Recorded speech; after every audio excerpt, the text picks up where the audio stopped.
Hello and welcome to Tim Farmer's Country Kitchen. Well, hello, Miss Farmer. How did you get here? I just came in on a plane a couple minutes ago. Yeah. Was that you? Yeah, it was me flying over. down your Yeah. parachute? Uh-huh. That was amazing how you got down here. You smelled food, didn't you? I did. I parachuted in. Do you know what today is? What is today? This is going to amaze you. This begins our 7th season. Wow.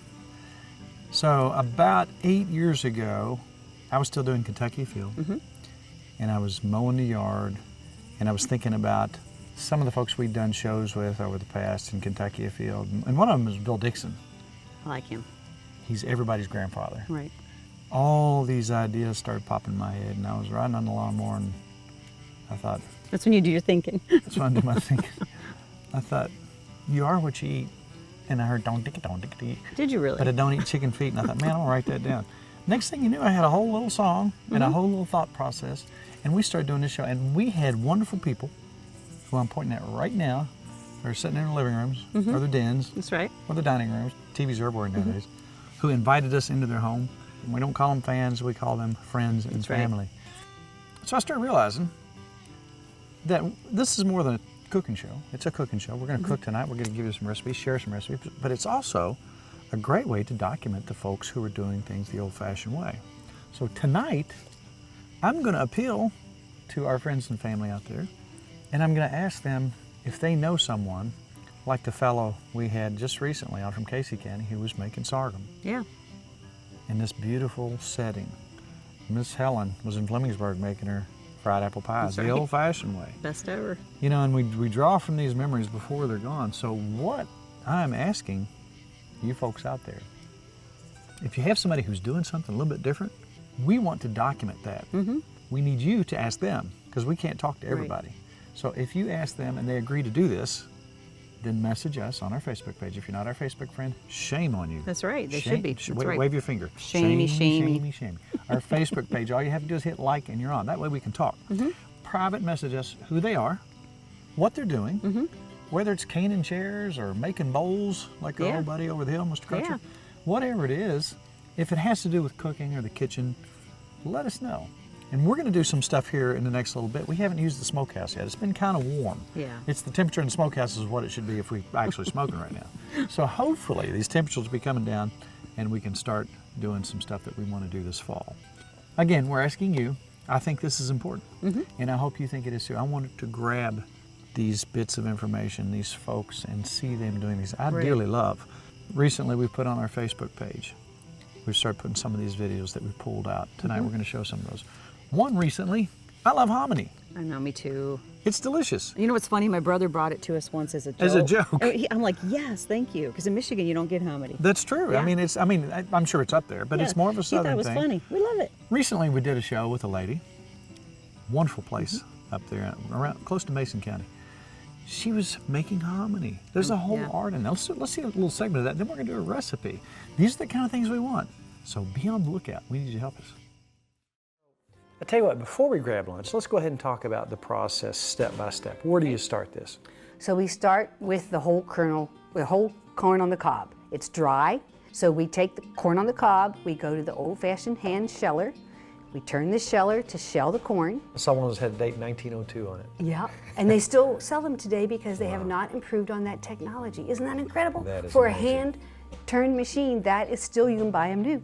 And then we winnow it, which means you pour the corn from a height of maybe 4 feet from one basket into another, and a breeze will blow off the chaff. If it's not a breezy day, we put a box fan on and blow it.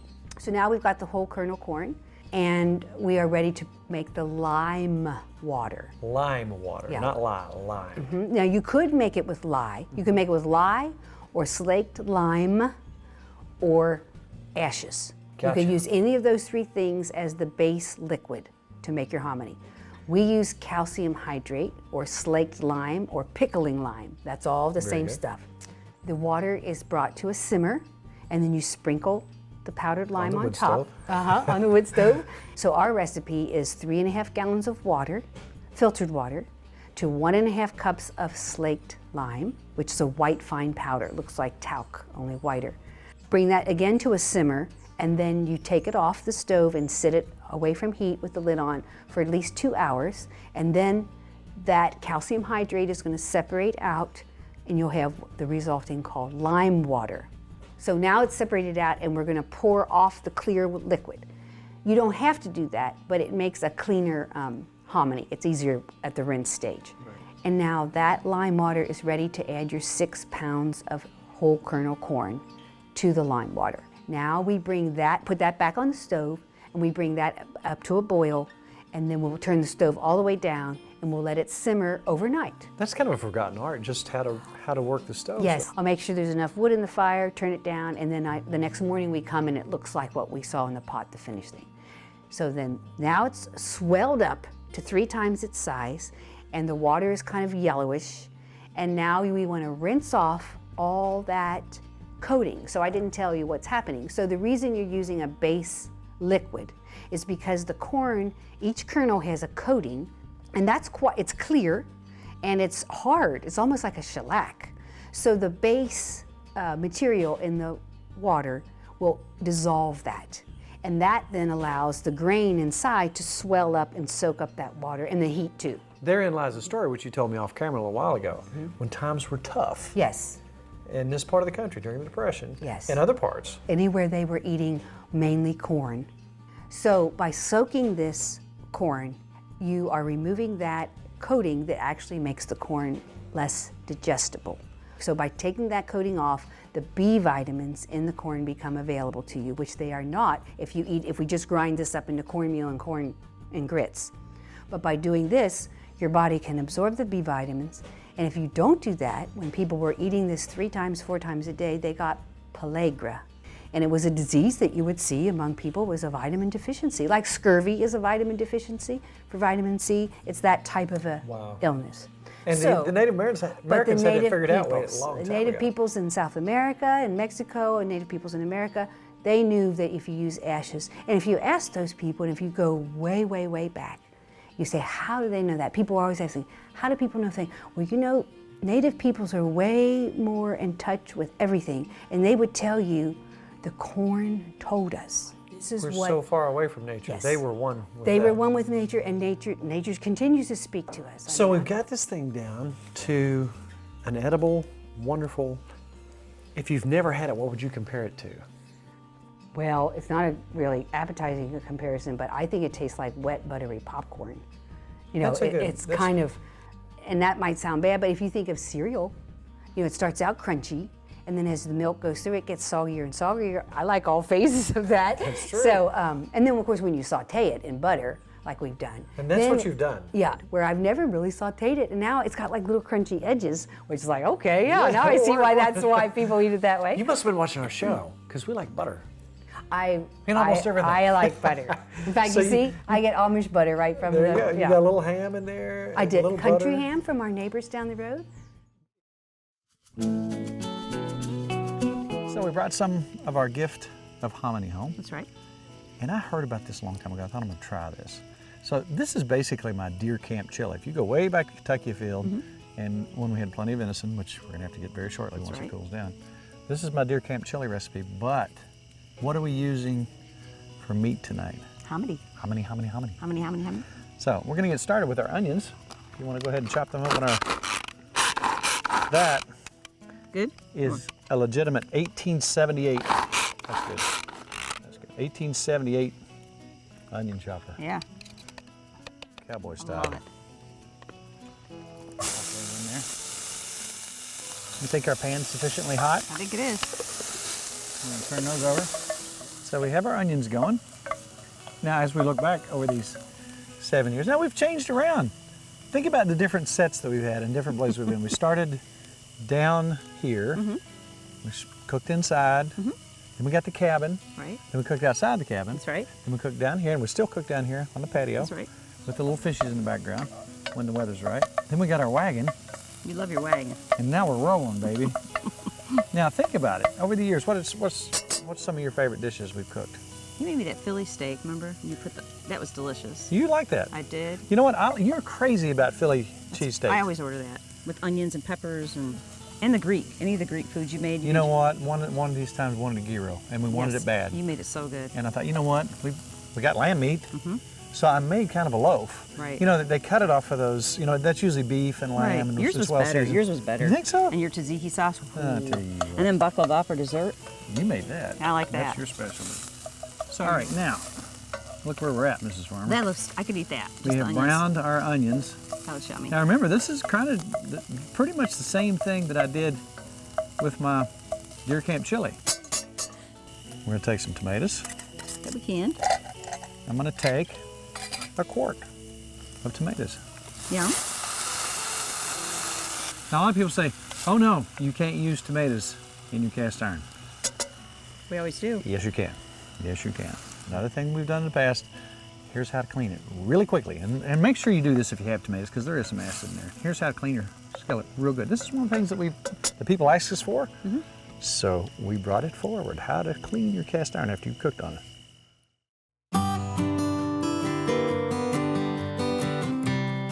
I have a lot of questions here lately about how do you clean your cast iron. It's very simple. How do you clean, season your cast iron? Say you're done. Say you've cooked eggs that morning, eggs and bacon on your cast iron skillet, and it's set for a while. So what do you want to do to get it re-seasoned? Basically get it over a hot fire. Have you some water, hot water, not necessarily boiling, but you don't want to take cold water and put on a hot skillet, or you can crack that skillet, and that's bad. You don't want that. Pour you a little bit of water in there. I like a flat wooden spoon. Take and move everything to the side. Wipe it out with a rag. Take you some more water if you have to. Come back with your sponge. Get everything off that you can. Once you've gotten everything out of there, wipe the pan down. Then bring in your olive oil. Put it all over that pan. Set it aside. You're good to go.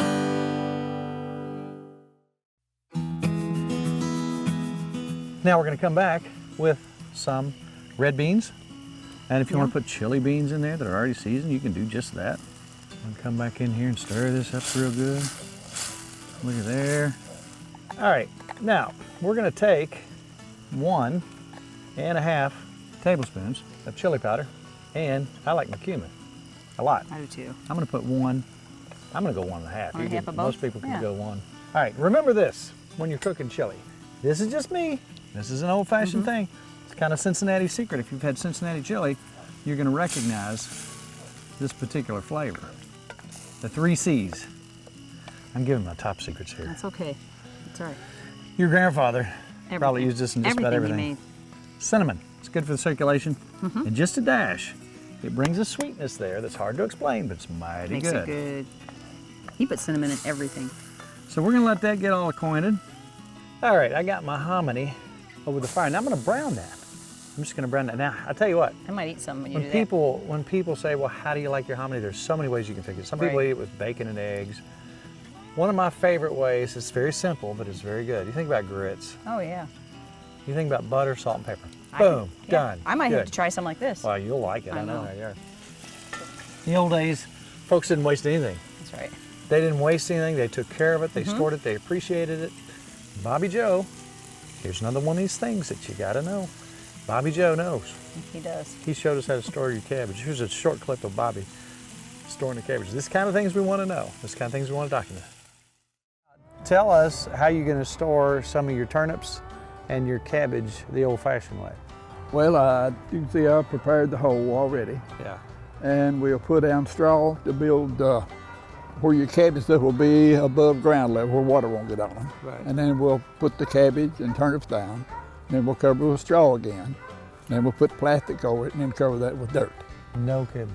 So even if the ground freezes, whatever, it won't you can hurt. come out here whenever and pick up your turnips Right. and pick up your cabbage, and just like That's it. that's your storage right there. Right. I'm gonna get out of your way. I'm just gonna watch and see what you do. Okay. All right, I'm gonna stand back. So that basically keeps the moisture off of them on the bottom. Right, and to keep them up at where the water won't Keep get them on off the ground. Yeah, keep them above the ground level. Now, is this actually what you did when you were growing up, Bobby? Is this how you did it? We stored ours most of the time in the barn. In the barn? building. But later years, that's the way we done that.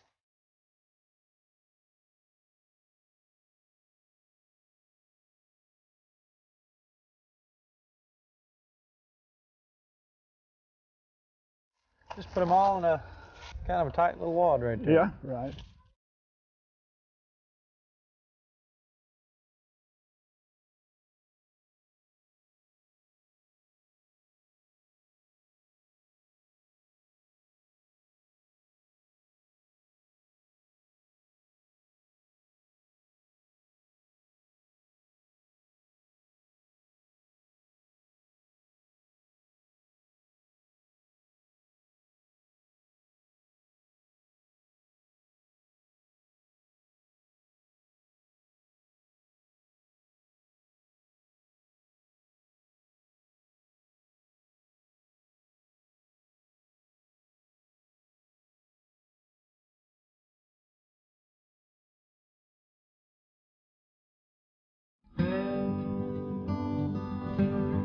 So we're going to get that all browned up, and we're going to put that in the chili. Now we've got our hominy sufficiently browned, and we're going to take some jalapenos. You like it hot, don't you? Of course. Mix that up. That looks good. Now, at this point, if you choose to do so, it depends on how thick you like your chili. I like mine, you can stand a spoon up in it, but that's up to you. You could put you some beer in here. Now, beer adds something to chili. It gives just a little bit of yeasty, wonderful flavor. It's hard to explain, but it really does. It really does add. Raul did something that I kind of found that was amazing. And he's not with us anymore. I'm not telling on him, but I found this rather interesting. He always had an apron.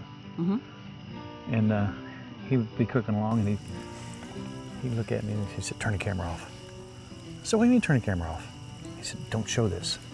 So he would bring out of his pocket. Now this is an accomplished chef who cooked for kings and queens and people all over the world. He would reach in his pocket and pull out sugar. For some of the things you would never think about putting sugar in. And he would say, "Okay, let's put some sugar in here. Don't show this on camera." So you got a little tomato acid, and you got a little cinnamon. And what happens when you put a little bit of sugar in this? It becomes magic. You don't have to tell your friends you did it. They're Right. just going to think, "Oh." My mom keeps sugar in her pocket and does it every restaurant she's at. I think her dad Really? did that. Yes, her dad did You that. know She's what? always her And dad if you did sugar. look on, we're not here to make so-so food. We're here to make really good That's food. right. What do you think? Turn the camera off, Kelly. Now that's not that much sugar, but boy, did it add a little bit. Makes it good. That looks good. So, Bobby Joe stores his cabbage. What happens when you have too much of something? You still don't want to waste it. Right. What did my sweet little mommy do? She takes her zucchinis. She's sneaking in, we wouldn't even know. That's right. We thought it was apple pie. Here's Mom's mock apple pie. This is called mock apple pie, zucchini mock apple pie. And you won't believe it, but when you make this pie, people eat it, they think they're eating apple pie. But I it's want to have zucchini. it. I want to try it. Yeah. Tell us what you do here. All right, first of all, you have to peel your zucchini. You want to get all the seeds out too. You don't want any seeds in your apple pie. And you can do this however you want to. You can do it however you want to. Just You know, that almost has almost the exact consistency it looks as like an apple. Yeah, it does. It looks like apple. You want to get the middle out with the seeds. Get rid of that. I usually do it about like this, It's like a little chunk of apple. just like a little chunk of apple. And then when you feel that consistency, it's almost exactly like an apple. It is. It really is. And when you look at it, even after it's baked, you look at it, it looks like pieces of apple. So about 6 cups of that. You may help you cut some of that up? Okay? They look like little green apples. They do. They look like apples. Now what's the next step? We need to put it in a pan, just enough water to barely cover it, and boil it until they're just tender. You don't want to cook them. You don't want to mush them. You don't want to mush them. Just cook them until they're tender, then drain them and let them cool. That's Let them what cool. you have to do. And you said if you didn't let them cool and you went right in, they'd get mushy. Yeah. So you do want to make sure that you Yeah. rinse them, or drain them, or maybe could you rinse them with cold water? I think you could, but then you want to drain them really good. You don't want them soggy. Yours is now chilled, and it's cut Chilled. into those. I mean, if you didn't know, you'd think it was a piece of apple. Same consistency. Yep. Now what you can do? All right, now what we need to do is get our all of our ingredients together, the sugar, the spices, and so forth. I'll put this in here, and then we'll put those on mix top that of up? this. Yeah, mix it all up together. All right, tell me what we need, and I'll pour it in there, ingredients-wise. All right, a cup of sugar, half a cup of brown sugar. Now we need 1½ teaspoons of cinnamon, 1 1/2 teaspoons of cream of tartar. Cream of tartar. Now I need 2 tablespoons of cornstarch. Smells like apple pie to me, Mom. Let's see, now What we else need you a need? half a teaspoon of salt. All right, now this is all mixed up. Now the next thing we have to do is get our crust ready. This is Crust? all set. Just like you're doing regular apple pie. Just like a regular like I apple say, pie. looks like Granny Smith apples, doesn't it? And if you don't tell anybody it's zucchini, just watch. I'm gonna tell them. That's trick, Dad. Okay, now we need to put the top crust over it. Just trim it off, trim off your edge. We could take a fork and go around to get it together. Take this knife and punch some holes in there so they can kind of breathe after a while. Now sometimes you can put the butter on top of your zucchini, but I like to put the butter on top of the crust. All right, got your butter out, Mom? How much you need? Oh, just a little bit. It's nice and soft. A little bit. Just a little bit across the top. Much. Well, okay, that's okay too. I get a great big lot of butter. Because butter's good for you. Oh, is it? Yeah. So, They're still popping. that's good. That's a beautiful sound. Now, just put a little bit of sugar on the top. I like to do it that way. Pop It's in the oven. ready for the 450 oven. for how long? 450 for 10 minutes, and then you turn it down to 350 and bake it for about 45 minutes.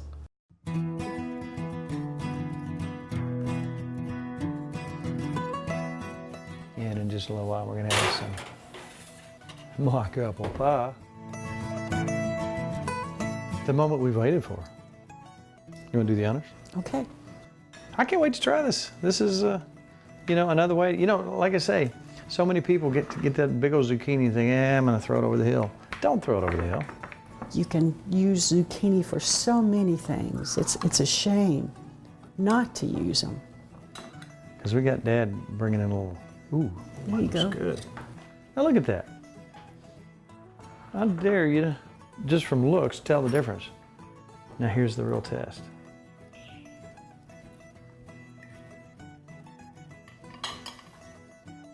You gotta be kidding me.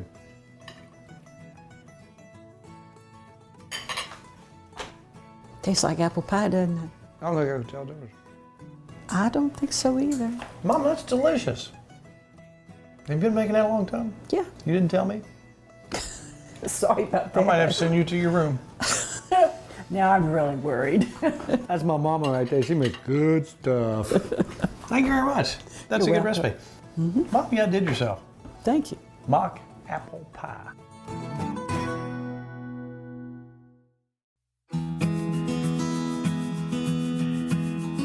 All right, now remember, when you're doing this right here, when you're making your chili, when you put the hot stuff in, you can turn it up, but you can't turn it down. That's right. So make it like you want it as you do it. So we put a lot of jalapenos. It's gonna have a little bite to it. And your sour cream always helps. I love that. Oh, wow. Let's go with sour cream, too. Isn't that really good? It's really good. But remember, if you watched our show and you like our recipes, where would you go, Mrs. Farmer? I go to timfarmerscountrykitchen.com. You do? I do all the time. Got gazillions of recipes We on do. there that you We can do. check out. Also, if you'd like to be our Facebook page, how do you do it? Just hit like. Boom, it's that easy. Again, we're looking forward to a wonderful year. That's right. We got a lot of surprises and fun stuff in store. Christmas right around the corner. That's right. She loves Christmas. I do love Christmas. A lot of fun stuff right around the corner. Sadly, our half hour's up, so we have to say it's all about Good times good friends. and really good eats. Thank you. We'll see you next week with a brand new Tim Farmer's Country Kitchen. You're 7. I like this. Me too. To order a cookbook, please call 502-319-0487 or email timfarmerck@gmail.com.